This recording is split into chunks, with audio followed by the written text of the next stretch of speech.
Morning बच्चों। आज 11वीं के अर्थशास्त्र में देखेंगे पंचवर्षीय योजना के सामान्य लक्ष्य में। पंचवर्षीय योजनाओं के सामान्य लक्ष्य में देखते हैं दीर्घकालीन लक्ष्य और अल्पकालीन लक्ष्य। जो दीर्घकालीन लक्ष्य या उद्देश्य, आर्थिक समृद्धि। पहला है आर्थिक समृद्धि। समृद्धि का अर्थ होता है देश में जितने भी वस्तुएं हैं, सेवाएं हैं, उसका वृद्धि होना, उत्पादन में वृद्धि होना। जितने भी वस्तुएं हैं, सेवाएं हैं, उनका उत्पादन में वृद्धि होना।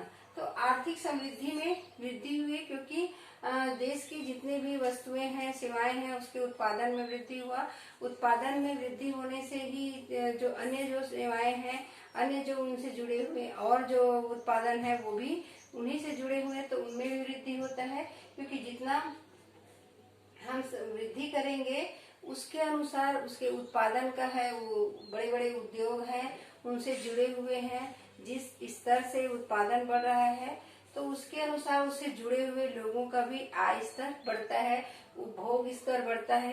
क्योंकि वस्तु जो है, सेवाएं जो है बढ़ने से जो लोग हैं उनके जो जीवन स्तर है उसमें सुधार आता है, क्योंकि उनसे लोग जुड़े होते हैं।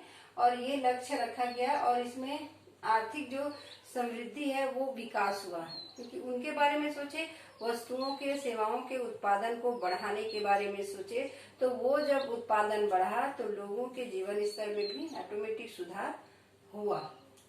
तो ये दीर्घकालीन लक्ष्य रखा गया ताकि धीरे धीरे उनके जो वस्तु लोग उपभोग करते हैं, जो अपने सेवाओं में लाते हैं, उनका उत्पादन बढ़े तो लोगों को उसके लाभ मिले।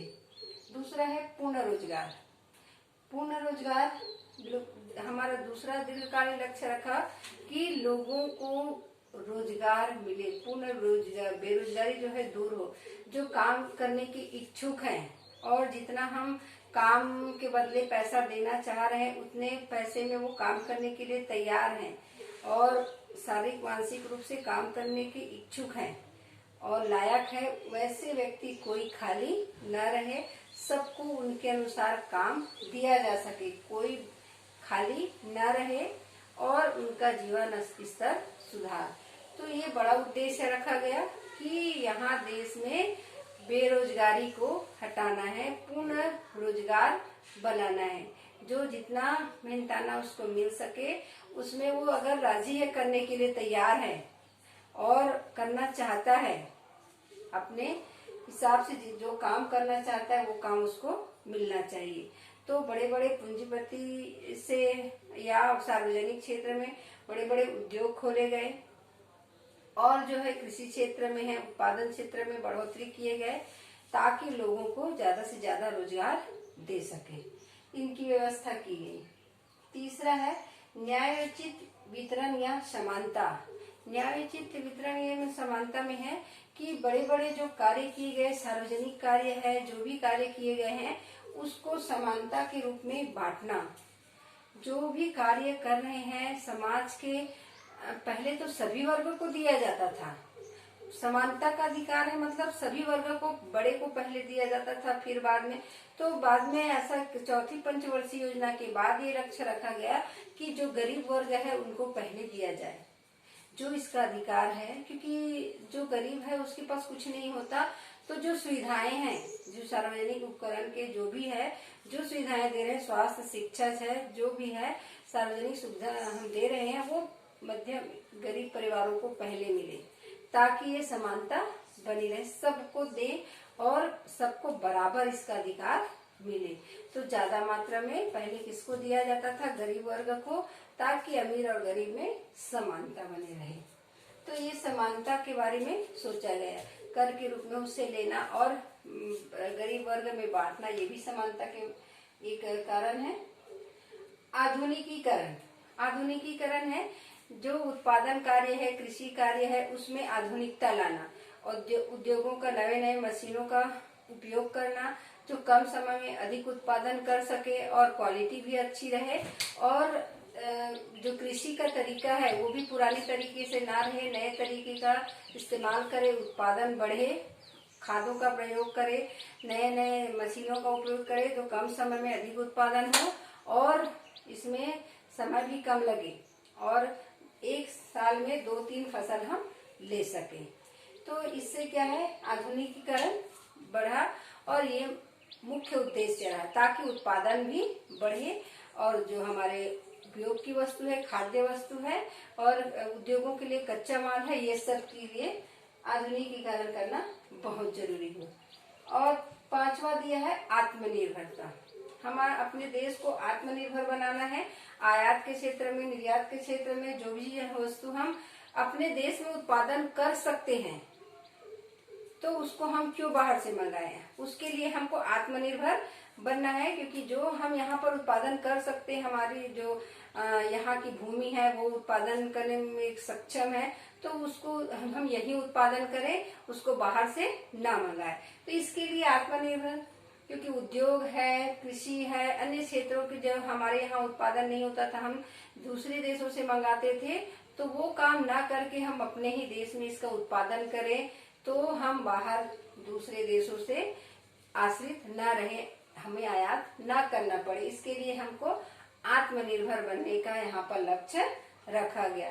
तो दीर्घकालीन पंचवर्षीय योजना बनाई गई। तो दीर्घकालीन ये लक्ष्य रखा गया कि हम आर्थिक समृद्धि करेंगे, वस्तुओं और सेवाओं के उत्पादन को बढ़ाएंगे, पूर्ण रोजगार दिलाएंगे ताकि कोई यहाँ पर गरीब न रहे, भूखे न मरे, और न्यायोचित वितरण प्रणाली जो भी हमारे देश में है, जो भी उत्पादन कर रहे हैं, जो भी सार्वजनिक काम कर रहे हैं, वो बराबर सभी वर्ग में बांटे और जो हमारे देश में जो भी स्थिति जैसा भी उत्पादन कर रहे हैं उसका आधुनिकीकरण हो, नए नए मशीन का उपयोग करें ताकि उत्पादन बढ़े और हमारे देश को आत्मनिर्भर बनाना है। जो हमारे देश में उत्पादन हम कर सकते हैं उन वस्तु का यही उत्पादन करें, हम उसका आयात ना करें। ठीक, अब देखते हैं अल्पकालीन उद्देश्य। ये बहुत समय के लिए बना, 5 वर्ष 10 वर्ष के लिए लक्ष्य रखा गया था जो दीर्घकालीन था। अब अल्पकालीन कुछ समय के लिए 5, 4, 3, 1 वर्ष के लिए लक्ष्य रखा था। उसमें हम देखेंगे कि कृषि उत्पादन को बढ़ाना। पहले तो उद्योग को बढ़ावा दिया, बहुत सारे उद्योग खोले, उद्योग में उत्पादन किए, उसके बाद उद्योग के विस्तार किए, उसके बाद किए फिर कृषि उत्पादन में बढ़ोतरी किए, खाद्य में आत्मनिर्भर बने, फिर उसके बाद धीरे धीरे रोजगार और ये छोटे छोटे जो है अल्पकालीन उद्देश्य रखते गए। यातायात के लिए, आवागमन के लिए, ये सब छोटे छोटे उद्देश्य शिक्षा के लिए रखे गए। अब देखते हैं विकास योजना की सफलता या उपलब्धि। जो जो विकास योजनाएं की गई है उसमें क्या हमको सफलता मिली है, उपलब्धि मिली है। तो पहला है राष्ट्रीय आय प्रति व्यक्ति आय में वृद्धि हुई। जितनी भी विकास योजनाएं हमने की है उसमें हमको जो सफलता मिली है वो राष्ट्रीय आय प्रति व्यक्ति आय में वृद्धि। प्रति व्यक्ति आय बढ़ेगा तो राष्ट्रीय आय अपने आप बढ़ जाता है, क्योंकि लोगों से देश बनता है, देश से लोग नहीं बनते हैं। लोग रहेंगे तभी देश बनेगा। कहीं जंगल को देश या जंगल को गांव नहीं बोलेंगे, क्योंकि वहां पर कोई नहीं रहते हैं। तो जो जहां पर मनुष्य रहेंगे उसी जगह को हम कोई नाम देंगे, जगह का नाम देंगे, देश का नाम देंगे। तो लोगों के आय बढ़ेगा तो ही देश का आय बढ़ेगा। तो विकास योजना में लोगों के प्रति व्यक्ति आय बढ़ा और देश का राष्ट्रीय आय भी बढ़ा है, क्योंकि लोग मेहनत किए हैं और जो काम हुआ है, लोगों को रोजगार मिला है, जो भी है वृद्धि हुई उत्पादन में, तो लोग मेहनत करने लगे, उनको काम मिला, काम के ये में उसका आय में बढ़ोतरी हुआ। दूसरा है कृषि क्षेत्र में विकास। नए नए तरीकों का आधुनिकीकरण, मशीनों का उपयोग करना, खादों का उपयोग करना, सिंचाई की सुविधा लाना और जो उत्पादन सरकार जो है बीजों का वितरण किए, जो यहाँ पर उत्पादन हो सकता है उन चीजों का उत्पादन यहाँ, क्योंकि यह जमीन बहुत है, उत्पादन नहीं होता था, तो क्षेत्र को बढ़ाए तो कृषि क्षेत्र में विकास हुआ। तो लोगों को और उत्सुकता लाए कि आप कृषि कर सकते हो। खेती को बांटा भी गया, कृषि क्षेत्र जो जमीन है लोगों को बांटे भी सेलिंग के द्वारा, तो कृषि भूमि क्षेत्र का विकास हुआ। तीसरा है बचत एवं पूंजी निर्माण में वृद्धि। लोगों में अब आय बढ़ गया, खाने के लिए उनके पास भरपूर पैसा है, तो कुछ बचत भी करने लग गए लोग, क्योंकि बचत करने से हम उसको जमा कर सकते हैं, उससे ब्याज के रूप में हमको मिलता था। तो उससे लोग प्रोत्साहित होकर बचत करना भी शुरू कर दी, जिससे पूंजी निर्माण होने लगी। औद्योगिक विकास, उद्योगों का भी विकास होने लग गया, क्योंकि उसके लिए कच्चा माल, आधारभूत उद्योग हैं, वो भी हमारे पास आने लग गए थे। आधारभूत उद्योग जो उद्योगों को जो उससे जुड़े हुए बिजली है, पानी है, कच्चा माल है और मजदूर है, इन सब चीजों और जो है संचार के साधन है, यातायात के साधन है, वो भी उनका भी विकास हुआ। तो औद्योगिक विकास होने लगा। उसके बाद है सार्वजनिक क्षेत्र का भी विस्तार होने लगा। सार्वजनिक क्षेत्र में भी बढ़ोतरी हुई। बहुत पहले बहुत कम था, 4 या 5, और उसके बाद धीरे धीरे इसमें विकास होते गया। तीसरा है, छठवां है, यातायात और निर्यात में भी वृद्धि हुई।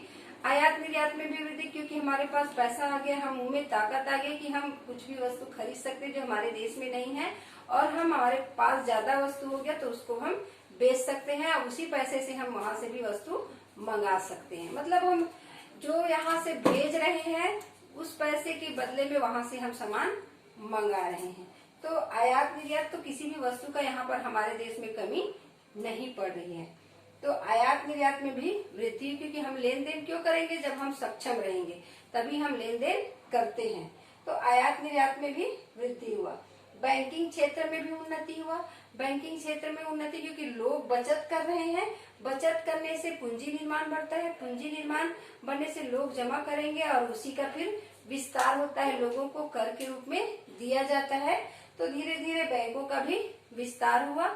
एक पंचवर्षीय योजना चालू होने से एकदम से जो 2000 कितना था वो एकदम से लाखों में बदल गए। बैंकों का बहुत विस्तार हुआ।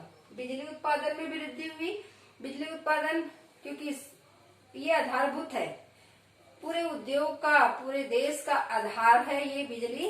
तो बिजली के उत्पादन में भी वृद्धि हुआ, क्योंकि पूरा जो भारत है, पूरा उद्योग है, वो बिजली से ही जुड़ा हुआ है। तो धीरे धीरे पानी से भी बिजली उत्पादन करने लगे, तो उत्पादन जो है बिजली का बढ़ गया।